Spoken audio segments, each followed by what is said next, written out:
Good evening. I'm Jolie. I'm Halen. So how's the week been going for you? Good. It's very dreary outside today. It was a little bit of a brisk walk, I feel like. Yeah, it's been very gloomy these past couple of days, and even from last week, it feels a lot like the same weather-wise. But yeah, I know. I did get to see a little bit of sunshine today, so that's always nice to see. Just a little bit. I'm ready for the warm weather to come back and ready for a lot of sun. Oh yeah, it is coming. I will have more details on how this weekend will possibly go with the warm weather, but I heard that we are not the only ones having kind of crazy weather recently. No. What has been happening? So I'm actually taking part in this, I'm in Journalism 304, and in this class we have to do a social media assignment where we tweet 2 times a day. And because I'm an MO major, I like to tweet about weather things and weather phenomenons.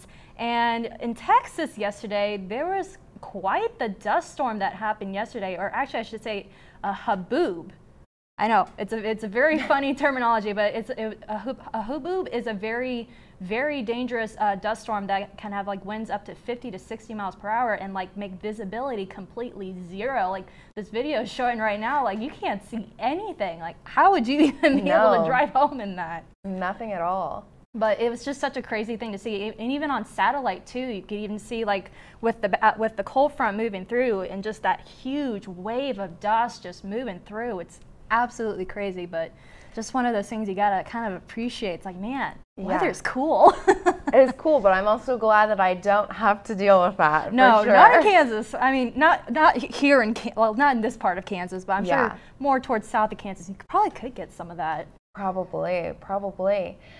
So I also know sad day for KU, just in general. Very sad day. Very different. I think that's today's gloomy weather set the mood with KU students here with the KU loss, man. Yeah, and like one of the biggest loss we've had in like years. It was upsetting. I watched a little bit of the game, but it was kind of heartbreaking, so I had to kind of stop watching, but you know, I'm sad for our senior, and hopefully next season will bring brighter things. I'm excited to see what they do. Yeah, I didn't get to watch the show or get to watch the game, but just again, reading on Twitter, because I was doing my Twitter assignment, I just see all these people so sad. Yeah, and again, everybody just seems so down and out today. And hopefully KU will get on a better track for the next year. So has any of your teachers kind of given you a spring break? I know some teachers were, some teachers weren't. Well, I guess I am on a Twitter break for my journalism class. We are on a Twitter break, so we don't have to tweet for a couple days. But no, everything's still regular session, regular classes, no kind of breaks, which kind of sucks. But you know, I'm just trying to pull through it. Yeah. I wish I kind of had a break, but no, I didn't get that. Yeah. Did you?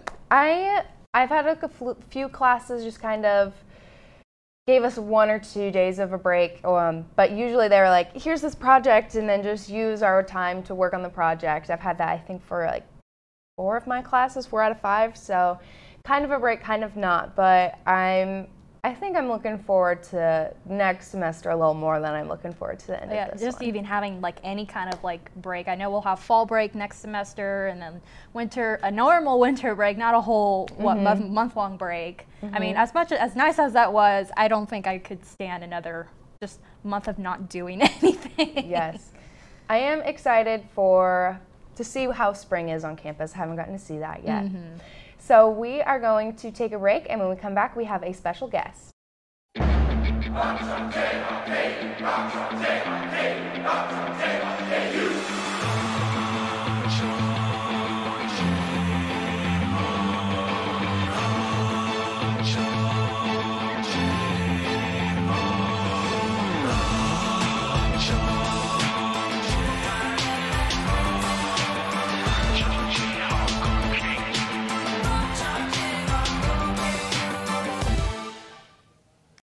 Welcome back. I'm Grace, and today we have Myldred Lawyer, our guest.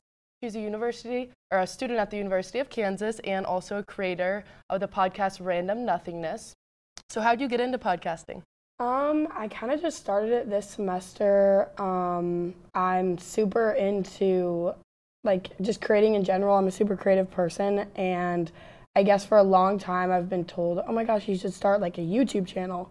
But I think I was kind of trying to steer away from that, and I found that podcasting, especially in quarantine, has been like a huge part of new media, and I was like, well, I could totally do this. I could talk for hours. So I kind of just started with my first episode and told my friends about it and started from there. That's awesome. So what do you talk about on your podcast? Is there anything in specific or? My podcast pretty much goes off of its title, Random Nothingness, so it can be about anything, like funny stories that have happened to me, like different experiences. For instance, last semester I got my finger caught in a sewing machine, and it ended up being an entire ordeal of me ending up having to get stitches, go to the hospital. My roommate accidentally took me to a Best Western instead of the hospital, dropped me off there, and it turned it into this pretty much whole ordeal that I could talk about. And I think most of the time it's comedy, but I have talked about more serious topics, for instance, mental health, things that I think people could relate to, really. Yeah, that's awesome. Is there any advice you have for people trying to get into podcasting or create their own? Yeah, I would say be true to yourself, talk about whatever you want to talk about. I think it's less about trying to entertain your viewers, but like really, or listeners, if you will, but really just doing what you love, talking about what you want to talk about, advocating for what you want to say. I think I'm trying less to think so much about what is going to get the most listens and more just about what I'm proud of. Yeah. Because I don't want to put out anything that I personally wouldn't listen to. So yeah, that's kind of my mindset about it. Yeah, that's awesome. Well, thank you so much for coming on. Of course, thank you for having me. Yeah, of course. You can find Myldred's podcast, Random Nothingness, on Spotify, and we'll be back in a little bit with the news with Lily. You may not hear it at first, but it's there. Our chant, rising.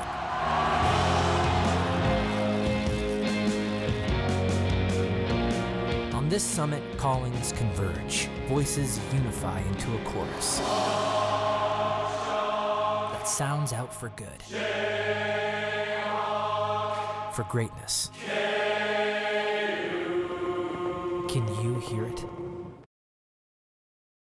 Welcome back. I'm Lily, and this is your Tuesday Good Evening KU news update. 10 people, including a police officer, were found dead after a gunman opened fire on King Soopers grocery store in Boulder, Colorado. A suspect is in custody, but authorities have not yet shared any information on his identity or any possible motive. This devastating shooting comes just less than a week after shootings at 3 spas in the Atlanta area, leaving 8 people dead. A Lawrence man has been arrested on suspicion of attempted first-degree murder after Lawrence police responded to a call of a shooting early Monday morning. Elbert D. Taylor was arrested around 2 a.m. Monday in the 300 block of Main Street for attempted first-degree murder and criminal damage to property. Taylor is currently in Douglas County Jail with no bond set. More than 29,000 first doses and more than 15,000 second doses for students of the searching for a vaccine have already been given in Douglas County as of Thursday. The county has averaged about 7 new cases per day over the last 14 days and reports about 250 active cases right now. KU men's basketball lost to the University of Southern California 85-51 in the second round of the NCAA tournament last night at Hinkle Fieldhouse in Indianapolis. After last year's cancellation and this year's early exit, the Jayhawks must now look forward to the next season with the cloud of an NCAA investigation looming over them. The University of Kansas a cappella group Crimson and Blues will compete this Saturday at the International Championship of Collegiate a cappella quarterfinals. This marks the first competition of the 2020-21 school year as the Crimson and Blues will compete in the Midwest section for a spot in the ICCA semifinals. The event is hosted by Varsity Vocals and can be live streamed via YouTube starting at 7 p.m. on March 27th. In softball, Kansas went undefeated over the weekend in the Jayhawk Invitational, defeating Tulsa, North Dakota State twice, and South Dakota twice. The Jayhawks will be back at Oroka Ballpark to host the Arkansas Razorbacks tomorrow at 5 p.m. And that will wrap it up for today's news update. After the break, Halen will be here with the weather.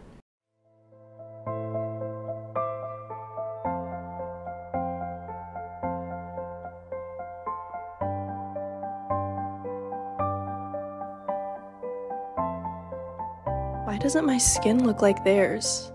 Why is my nose so big? I'm never gonna look like those girls.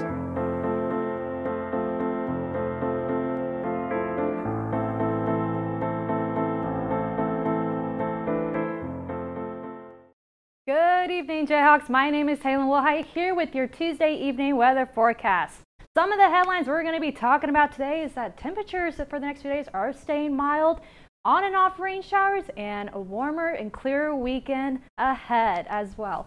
But right now, current conditions in Lawrence right now, 50 degrees in Lawrence, 50 in Ottawa, Topeka. We're all just staying in the 50s, which is not bad, but this rain though is still kind of sticking around a bit. Some areas are kind of experiencing on and off showers, scatter showers, but this system is moving up north, and it will be moving out from our area, which will lead into tonight which will lead to tonight not having so much rain. But right now, again, light and breezy with winds from the southwest at 15 to 25 miles per hour. And the hour-by-hour evening planner, again, that rain is still sticking around at 5 o'clock, but we'll be moving into more mostly cloudy conditions and winds from the southwest at 15 miles per hour and ending off around probably a low of 45 degrees with precipitation chance still kind of a 30, so might see a sprinkle between now and then, but that rain is moving out and it should be gone for tomorrow for the most part. But for the next rain system, we probably won't be seeing till Wednesday night into Thursday morning is when this next system will be coming. And here it comes right now, coming from the south, and it's no severe weather threat, just another kind of scattered rain showers probably throughout the early morning hours, but going into the weekend though, it'll be gone again. Again, as I said before, on and off showers. But for tomorrow though, again, 53 degrees with mostly cloudy skies and winds from the northwest at 10 to 15 miles per hour. And again, the rain's again just staying on and off for the rest of this week. But as for now, 53 for tomorrow, and then going into the weekend, we're going to be reaching to 65 on Saturday, which is absolutely beautiful. So definitely have any kind of weekend plans, or you want to have some weekend plans, this weekend will be great to do that. No rain threat. Again, the rain threat will mostly be early Thursday morning hours, and maybe Friday night as well. But the precipitation chance is still very low. But it's just something to keep a heads up about. That is all I have for this week's weather forecast. Thank you for tuning in to Good Evening KU tonight. We'll be back next week. Have a good evening and stay safe, Jayhawks.